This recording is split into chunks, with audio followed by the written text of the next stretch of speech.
Realitanya Anies memang tidak selevel Jokowi. Gak adalah cerita bahwa Jokowi panik, kepanasan, keringetan. Kelakuan kubu Anies ini memang memalukan dan mempermalukan Anies sendiri. Ayolah berhentilah berhayal dan berbohong. Ayolah gunakan akal sehat, karena hanya dengan akal sehat bangsa ini akan selamat. Berhentilah juga memojokkan Anies seolah-olah Anies itu he is nothing, ya. Kalau he is nothing, tentu he will not be nominated by Nasdem as the presidential candidate. Bodoh sekali Nasdem mau menominasikan Anies kalau dia nggak ada apa-apanya, ya kan?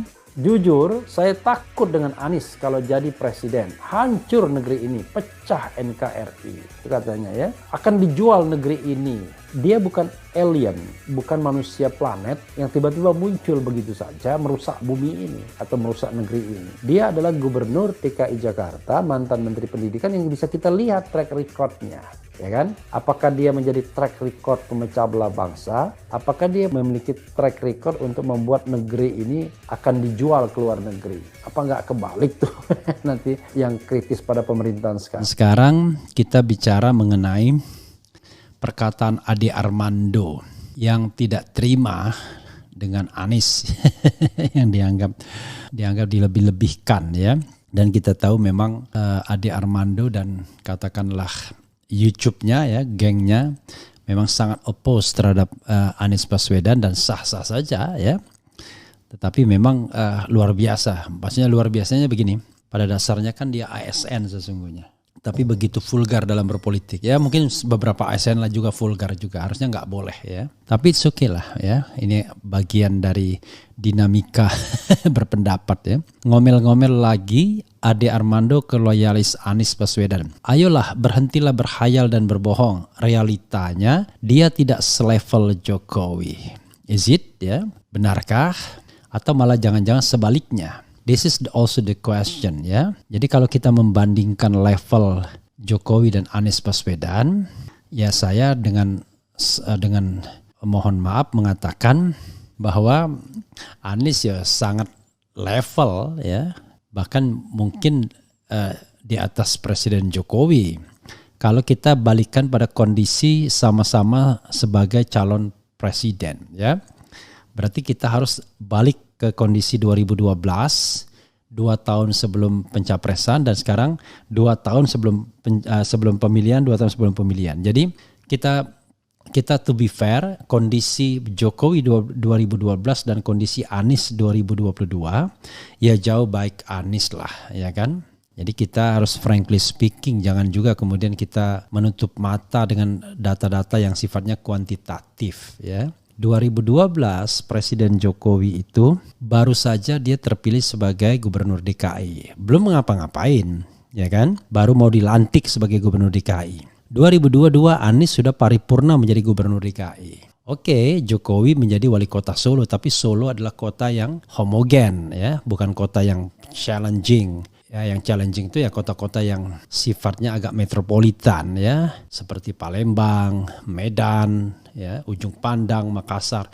Itu baru, ya. Makassar pun juga nggak terlalu, itu agak homogen juga. Tapi Palembang, Medan itu kota yang melting pot, ya. Jadi tidak saja satu etnis, tapi beragam etnis ada di sana. Nah itu baru challenging menjadi wali kota di tempat-tempat seperti itu. Jadi jangan terlalu berlebihan juga lah, ya, merendahkan, ya. Jangan terlalu berlebihan meninggikan, jangan terlalu berlebihan merendahkan. Bagaimana sekarang Anies sekarang dan Jokowi sekarang? Ya bergantung Anda mau konteksnya apa. Kalau konteksnya forum internasional, ya Anies lebih bunyi, lebih meyakinkan, lebih dipandang orang, ya. Kalau masalah international forum, kan orang memandang Jokowi karena jabatannya. Coba jabatannya dikasihkan ke Anies presiden, ya orang langsung pandang Anies. Mungkin jauh lebih antusias untuk ngomong sama Anies karena dia punya kemampuan berbahasa yang jauh lebih baik. Jadi ya jangan juga lah terlalu merendahkan, ya. Tapi juga bagus juga nasihat kepada pendukung Anies untuk tidak terlalu glorifikasi, ya. Seolah-olah anak kecil dapat permen, ya. Ya biasa sajalah, ya. Cuma ya kita tetap bangga lah, ya. Artinya gini, karena kita kan membandingkan dengan calon lainnya. calon lainnya itu Ganjar sama Prabowo. Kalau Prabowo Subianto ya sama, punya kemampuan bahasa asing juga, dan dia menjabat Menteri Pertahanan yang memang harus hadir di dalam acara itu, bahkan dia berpidato kan mengenai singkong. Kira-kira begitu. Yang tidak diundang, tidak diajak kan begitu adalah jagoannya Ade Armando, dalam hal ini Ganjar Pranowo. Karena memang kalau untuk level internasional seperti itu ya, forum internasional, Ganjar gak bunyi, itu masalahnya. Karena kan kita paham lah ya, dia kan tidak pernah sekolah di luar negeri, menyelesaikan S1 di UGM, S2-nya di UI kalau tidak salah. Beda sama Anies yang 6 tahun di Amerika Serikat. Even bahasa Inggrisnya Anies pun pasti lebih baik daripada bahasa Inggrisnya Ade Armando, kan kira-kira begitu. Lisannya. Dan Ade Armando bahasa Inggrisnya lebih baik dari saya. Jadi kita harus akui lah ya, kira-kira begitu ya. Artinya jauh lebih baik lah ya. We are nobody ya, nobody sesungguhnya. Jadi bukan siapa-siapa, tapi dalam menganalisis kan kita boleh membandingkan ya. Kalau misalnya saya Ade Armando dibandingkan Anies, ya tetap lebih baik Anies ya. Ade Armando dibandingkan saya mungkin lebih baik Ade Armando. Saya dibandingkan dengan si X mungkin lebih baik saya. Mungkin. Namanya mungkin ya. Tapi sekali lagi ya, kalau kita bicara balik lagi sesama seorang muslim ya nggak boleh lah saling membanggakan ya. Kita nih makhluk Tuhan, nggak ada apa-apanya sebenarnya ya. Kalau diberikan kelebihan sedikit ya, kelebihan itu karena milik Tuhan yang Maha Kuasa. Mudah sekali diambilnya kalau mau ya. Dikasih hilang ingatan, dikasih penyakit apa namanya itu yang bisa memori otak hilang, selesai kita ya. Jadi saya kira tidak perlu juga eyel-eyelan debat soal kemampuan ini ya. Lebih baik hal yang lebih positif saja. Coba kita bacakan ya. Pegiat sosial media sekaligus dosen FISIP UI Ade Armando melontarkan sindiran keras kepada loyalis Anies Baswedan yang dalam 1-2 hari belakangan ini membangga-banggakan junjungannya yang hadir menjadi pembicara dalam forum KTT G20 di Nusa Dua, Bali. Menurut Ade, banyak sekali kebohongan yang dipertontonkan loyalis Anies Baswedan. Salah satunya mereka mengklaim junjungannya diundang secara khusus pada acara tersebut. Bahkan mereka juga menyebut Jokowi kalah jauh dari Anies Baswedan. Namun nyatanya, lanjut Ade, Anies sama sekali tak diundang. Dia yang mengajukan diri mengisi acara tersebut. So what is the problem? Saya nggak melihat masalah ya. Gini, sederhananya adalah apakah Anda mengajukan diri, apakah Anda diundang, itu sama. If you have no quality, then you will be not invited. Kan masalahnya itu. Kalau nggak punya kualitas ya nggak mungkin diundang lah. Nah cuman in international competition sometimes and then you have to apply ya. Tapi apply-nya just filling the form ya about yourself and then your interest, that's all. Selesai. Lalu because he is Anies Baswedan ya, just completing his term of office as governor of DKI, and then he was invited because of his experience, ya kan, mungkin begitu. Jadi kalau dia bukan Anies Baswedan, mungkin nggak ada relevansinya, ya nggak akan diundang juga gitu, ya kan? Apalagi dia dianggapnya pelangak plongo itu nggak bisa berbahasa ya juga, mungkin orang nggak akan tertarik. Bloomberg akan mikir ini bikin forum gua rusak aja ya kan? Nggak mutu, penampilannya nggak karu-karuan. Jadi kita harus paham ya, it is an achievement ya. Sama seperti G20 itu adalah achievement. Tapi apakah memang ada pengaruhnya bagi dunia luar atau Indonesia, kita harus ukur lebih jauh karena baru selesai kan. Tetapi kalau dibilang achievement ya kita appreciate itu achievement ya. Bahkan saking achievementnya yang mestinya giliran India beraskan abjad, Indonesia minta duluan kan. Kalau Indonesia, I duluan dibandingkan O kan. Indi sama Indo kan, mestinya duluan Indi. Tapi rupanya India rela hati memberikan kesempatan kepada Indonesia lebih dulu, ya kan? Oke, kita bacakan terus ya. Realitanya Anies memang tidak selevel Jokowi. Apa bedanya ya? Nggak adalah cerita bahwa Jokowi panik, kepanasan, keringetan. Kelakuan kubu Anies ini memang memalukan dan mempermalukan Anies sendiri. Ayolah berhentilah berhayal dan berbohong. Ayolah gunakan akal sehat. Karena hanya dengan akal sehat bangsa ini akan selamat. Kata Ade dalam sebuah video yang tayang di saluran YouTube. Ade Armando menyayangkan ya loyalis Anies yang cenderung berbohong soal kehadiran ex-gubernur DKI Jakarta itu pada acara KTT G20. Ini bukan orang-orang biasa. Mereka ada yang datang dari politisi, dari partai-partai besar hingga akademisi di beberapa universitas ternama.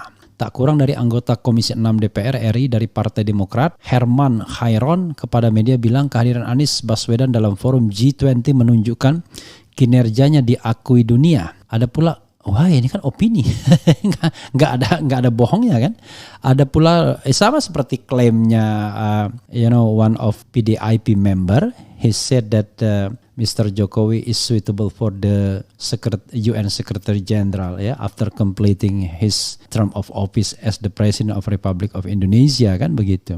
Oke. Ada pula loyalis bernama Jamiluddin Ritonga, dosen di Universitas Esa Unggul yang bilang diundangnya Anies membuktikan dia memang bekerja dan berprestasi selama memimpin DKI Jakarta, kata Ade. Kata Jamiluddin, mereka tentu tidak mengundang sembarang orang untuk berbicara di forum tersebut. Hanya orang yang punya kapasitas dan prestasi menonjol yang diundang untuk berbicara di forum G20 tambahnya. Menurut Ade, para loyalis Anies itu harus segera menarik kata-katanya sebab kehadiran Anies di KTT G20 sama sekali bukan diundang karena prestasinya. Ade menyebut klaim para loyalis tersebut jelas sangat memalukan. Dia bahkan bilang tuduhan bahwa Anies pemimpin hasil pencitraan tentu terbantahkan dengan sendirinya. Mereka yang merendahkan Anies, kata Jamiluddin, seharusnya mencabut penilaian pada Anies kalau masih punya rasa malu tuntasnya. Jadi sobat era sekalian, ya ini nggak jelas ini kalimat terakhirnya ini ya. Ini kalimatnya Jamiluddin Ritonga yang dikutip oleh Ade Armando ya. Jadi sobat era sekalian, sekali lagi bagi saya not necessary ya Anies hadir atau tidak G20, diundang atau kemudian dia mengisi filling the form, itu soal yang menurut saya nggak penting ya untuk diperdebatkan lebih lanjut. Bahwa dia punya kapasitas untuk berbicara di international forum, ya itu yang kita nggak bisa bantah kan, ya kan? Dia punya kemampuan untuk itu yang presiden nggak bisa. Presiden ketika memberikan pembukaan kan membaca bahasa Inggris dengan terbata-bata ya, dengan pronunciation yang ya katakanlah masih sangat kasar ya kita juga nggak baik-baik amat, tapi saya kira karena kita orang tua ya bukan anak-anak kecil, anak-anak muda yang hidup spending sometimes in US, in Singapore ya since the beginning of his age ya or her age, jadi dia bahasa Inggrisnya lancar sekali. Kita kan orang-orang yang sudah senior ya, mungkin di sekolahnya pun S2 gitu, tidak dari S1 dan lain sebagainya. Nah, karena itu biasa saja sesungguhnya, tapi kemampuan itu memang ada dan harus kita akui kan. Jadi kalau misalnya Jokowi membuka bahasa Inggris sebentar, lalu sisanya the rest of his speech in bahasa kan. Kalau Anies kan tidak lihat teks, dia ngomong explaining ya kan, with fluent English kan begitu, tanpa lihat teks dan lain sebagainya. Tentu dari sana saja orang kasat mata kan udah tahu bedanya ya kan. Anaknya lebih canggih lagi. Mungkin Gibran juga bagus bahasa Inggrisnya, Kaisang juga bagus. Mereka kan generasi muda yang beruntung punya bapak yang punya uang sehingga bisa mengirimkan mereka sekolah ke Australia, ke Singapura, atau ikut bapaknya yang mendapatkan beasiswa dan lain sebagainya ya. Jadi menurut saya berhentilah juga memojokkan Anies seolah-olah Anies itu he is nothing ya. Kalau he is nothing, tentu he will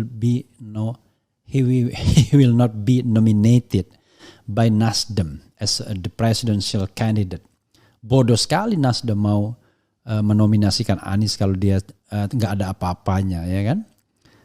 Surya Paloh bukanlah orang yang butuh pencitraan untuk menominasikan orang, dia butuh orang yang mau menang.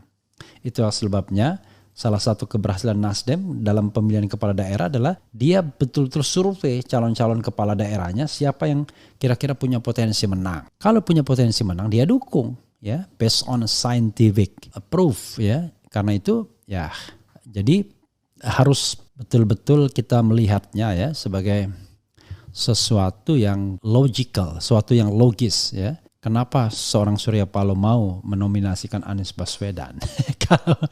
Kalau dia nobody, bodoh sekali Surya Paloh ya, kira-kira begitulah sobat era sekalian. Oke, sobat era sekalian itu saja ya. Wassalamualaikum warahmatullahi wabarakatuh.